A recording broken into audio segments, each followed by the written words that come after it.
Hello again, it's Ms. Cole, and today I want to share with you an activity I do with my students at the beginning of each term. This is the 5-day feedback form. This is one of the first things that I hand to students, along with the syllabus, their pass log, and some other beginning of the semester type things. So the first thing I have them do is to fold it in half, what they call hamburger style. So this means these two ends come in.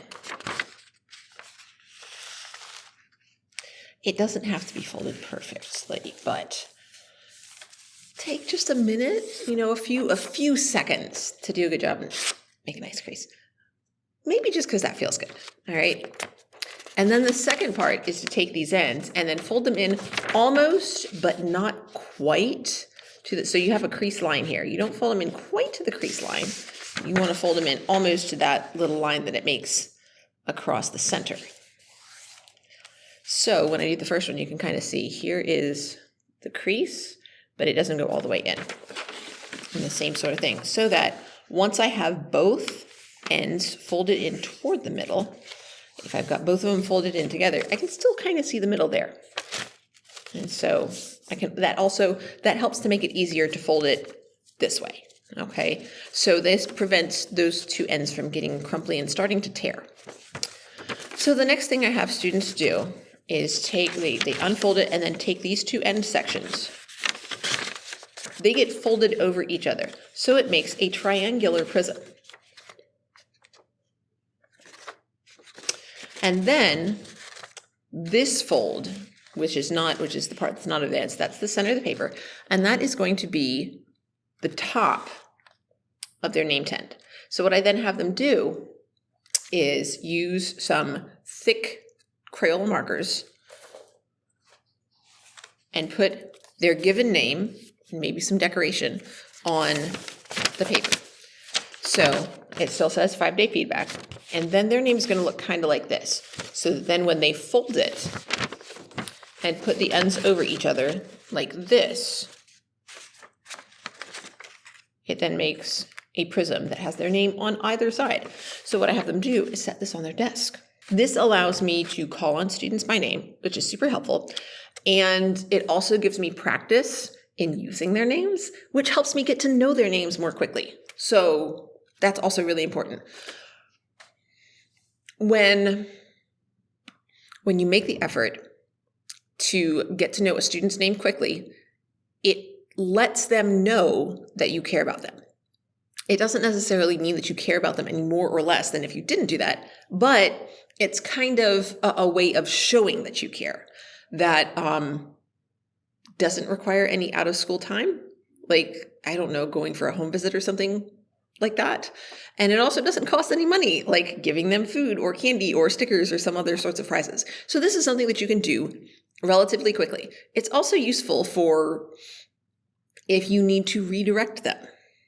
Doing so by name is like way more effective than just saying, I need everyone to have their phones away or something like that. If you can say the student's name, it makes what you're saying much more impactful. So super helpful. So then, once they've done this, a couple minutes before the end of the period, I have them open this up and then write something brief about either how their day has gone so far, especially if we're halfway or more than halfway into the day.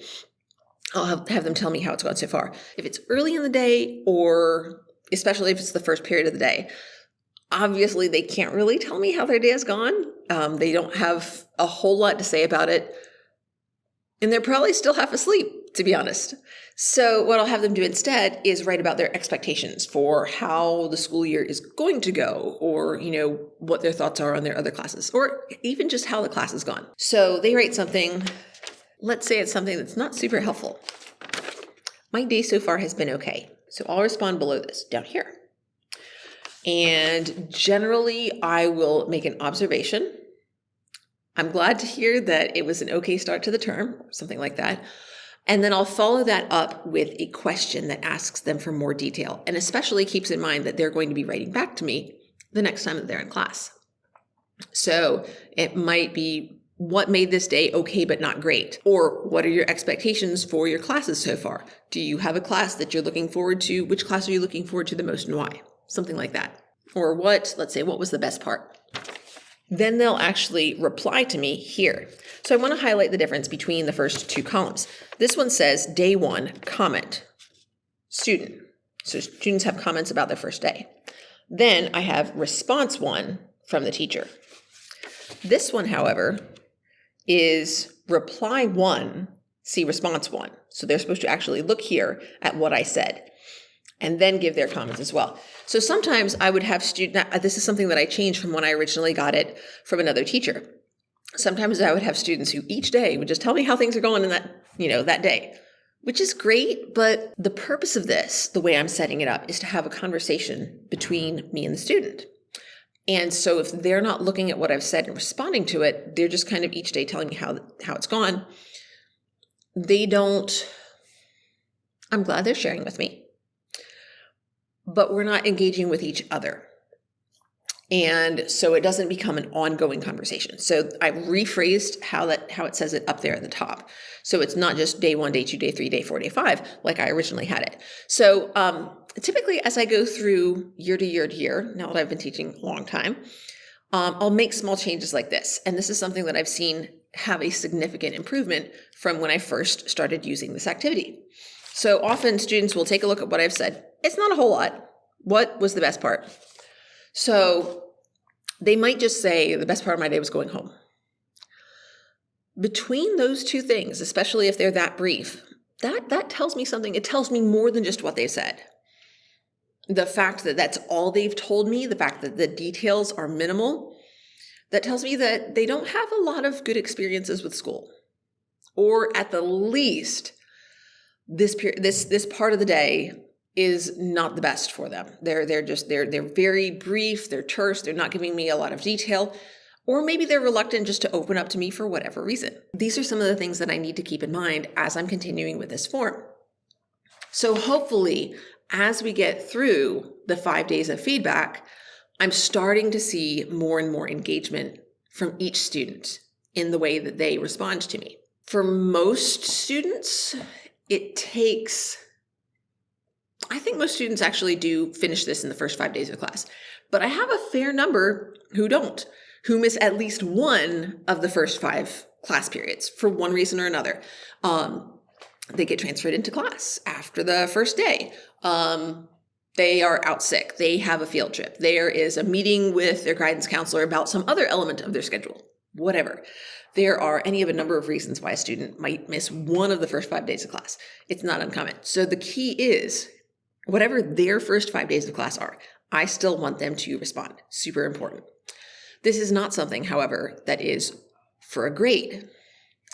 And this allows me to talk about grades in contrast to what I feel is actually important.